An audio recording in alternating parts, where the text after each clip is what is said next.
Hello, this is Salmon the Fish PCG, and welcome to the definitive PCG Master video guide to my 2020 PCG Arena Battles.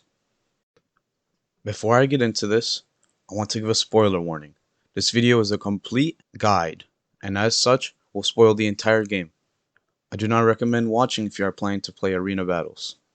I also want to say, although you could follow this guide to a T, I would recommend throwing in some spice of your own and shaking it up a little. Once you download the game, it's entirely yours to do with as you wish. Anyways, let's get into it. In this video, I will talk about how to play the game, who the characters are and what they do, and a little bit of backstory behind the game. The player is playing as Thundersnake, a warrior for hire who's been saving up gold for the arena battles by doing mercenary work. When beginning, the guards at the front gates will say, "Welcome to the arena battles. We will take all your belongings besides your clothes and money. Now you may enter." After entering, the player can visit these three shops. There are three merchants the player will have to interact with to get the items they need to enter the arena. Godon is this buff, charismatic blacksmith. He's one of the three merchants you encounter when entering the arena battles. He, just like the other merchants, can give the player just about anything they can imagine, as long as it's a weapon and you can pay for it. As you're the PCG master, it is up to you to decide whether something is a weapon or not. Vanessa is a kind warrior and an armor smith. She is also one of the three merchants the player encounters in arena battles, and she can, like the others, give just about any armor the player could imagine. Just make sure they can afford it. Again, it's up to the PCG master to decide whether something is classified as armor. Vorton is a total nerd for all things potion related. He's also one of the three merchants the player encounters in arena battles. He could sell any conceivable type of potion to the player, as long as they can pay. He looks identical to Ginkus, but that might just be because of one of his transformation potions. Or is it? And of course, it's up to the PCG master to decide what classifies as a potion.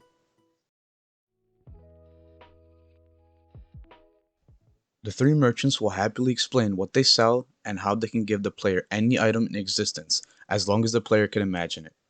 Let me give an example. Say the player goes to Godon, the merchant of weapons. They cannot ask for anything that is a weapon, so technically they could buy anything from a stick to a star-destroying, avocado-based, quantum transmogrification missile. Although, that might be a little out of their price range.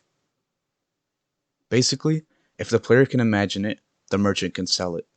The items can be magical, fantasy, from a cartoon, anime, illogical, from real life, etc. Anything goes. The only limitation is price.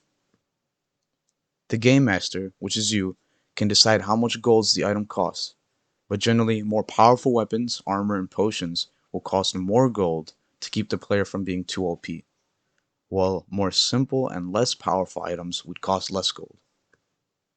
The player has a base spending limit of 1000 gold. This amount can be altered if you so choose. The actual battles will begin once the player is out of money or has decided they are ready to fight. There are three enemies the player must defeat to beat the arena battles and complete the game. Cool Kid is the first battle of the arena.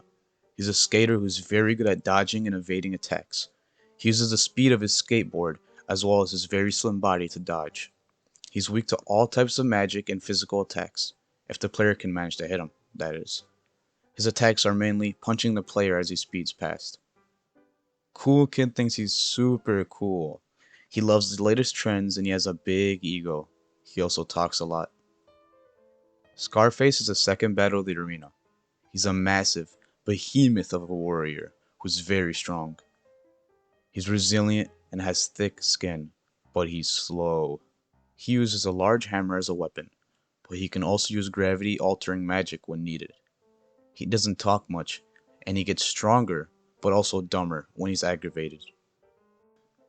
Death is the final battle of the arena. He should be an extremely tough character to fight.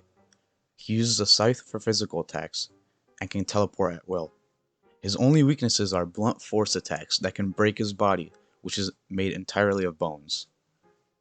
And sometimes magic is effective as well. It depends. He's very intimidating, deadly, and tactical. Once the player has defeated the 3 enemies, they have completed the game and should be congratulated. But you know who else should be congratulated?